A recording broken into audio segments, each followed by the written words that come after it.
In which dimension? Does His Holiness the Pope want to exert power? I'll take him as an example. In this world or the next? Seems to be more interested in exerting power in the here and now. And that's what I would do if I was him. If he was to say, our kingdom is not of this world, he might surrender the secular power that the claim to the knowledge of God and his intentions gives him right here and right now. It's a fairly easy trick, I think, to see through.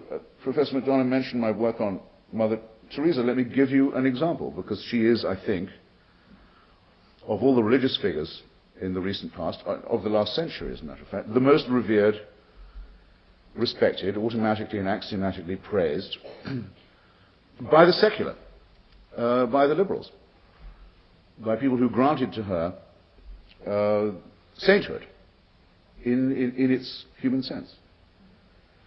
Now, why should a woman who is not preoccupied with the things of this world, who doesn't care enough even to have more than a pair of sandals and a sari, why should she care that the Republic of Ireland, the state of Ireland, the government of Ireland, should have in its constitution, as no other European country now does, a legal ban on divorce and civil marriage or remarriage? Why should it matter to her that that's the case? Her kingdom is not of this world. The teachings of the Catholic Church on divorce and remarriage may be very strict. For Catholics, Catholics must observe them. Catholics put themselves voluntarily under the domain of this church. But there's no authority in Catholic doctrine for a state saying that all its subjects, Catholic and Protestant, must take Catholic canon law as their own law. They can't escape it. They must submit their own marriages, their own morality to this. Mother Teresa left Calcutta for a long time to campaign in Ireland to make sure that stayed in state law, knowing that if state law in Ireland enshrined only the teachings of the Catholic Church, that it made peace between Protestant and Catholic in Ireland impossible, unthinkable, unattainable.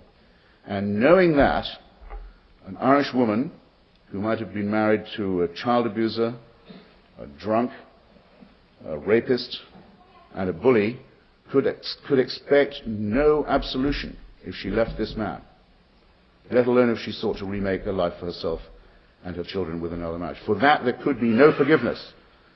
Not this time just the revenge of the Irish state, but later, in the afterlife, further punishment for this blasphemy would ensue. That's how Mother Teresa devoted her political life and energy. Except that the same year, when her friend, the Diana Spencer girl, who some people prefer to call Princess Diana, I don't myself recognize the claims of the House of Windsor,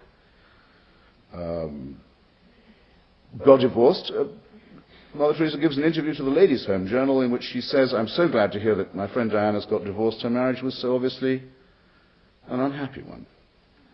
This, in other words, completes the picture by returning us to the days of the sale of indulgences by the medieval church to the rich, while preaching abstinence, misery, shame, guilt, and revenge to the poor. This is something about which I do not believe moral neutrality is possible. It is a false claim of power in the secular world based upon a false claim of knowledge about an ethereal world beyond. No one who is subject to this thinking is, in my opinion, intellectually or mentally free.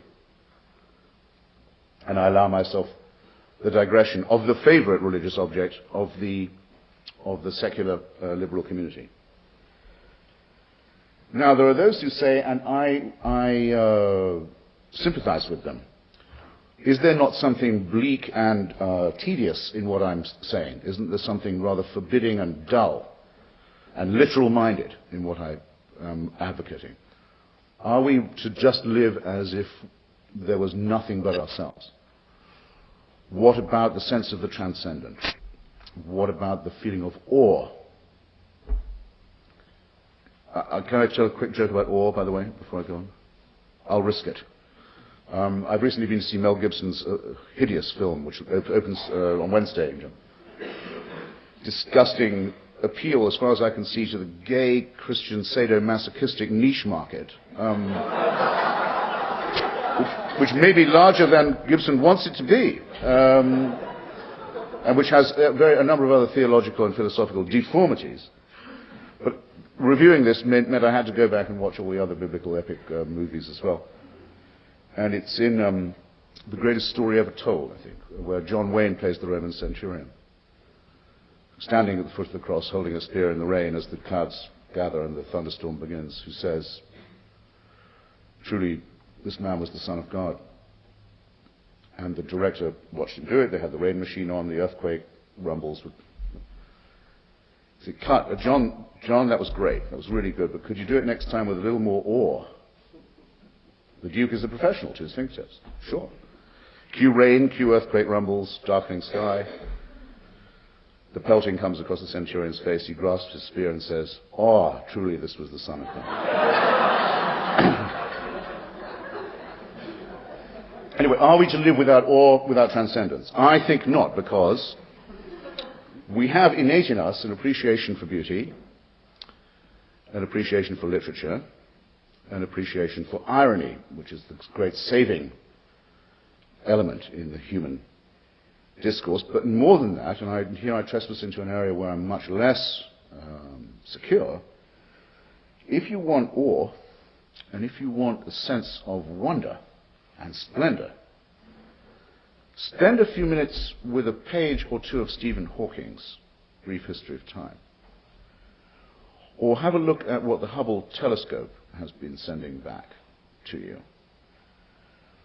Or spend a little time looking at the extraordinary discoveries that are being made by the unraveling of the string of our own ribonucleic DNA. You are, particularly, ladies and gentlemen, younger among you, privileged again, yet again, as if you weren't privileged enough, for heaven's sake, to be the first generation to whom it's become possible to look really at and closely at and close up at what the origins of our universe and our cosmos and our human nature and species really is. And it's wonderful. Look at the reflection into the future and the past that the Hubble telescope provides. Look at what Hawking has discovered about the extraordinary majesty of this universe. Realize in it that you can contemplate this without any argument from design, that the argument from design or the argument of an original cause is too paltry to take account of anything so splendid and so various. I'll give you a single case, that of the event horizon. I'm sure there are people who know more about the event horizon than I. Who knows what the event horizon is? Fantastic. Only one. I'm more nervous because I'm afraid that someone will know much more about it than I do, but you don't have to know very much. The event horizon is the lip or the cusp of the black hole. If you could, by any scheme or stratagem, travel to the edge and lip, cusp of such a black hole and tip over what is called the event horizon into it, you would at that moment, in theory, be able to see the past and the future.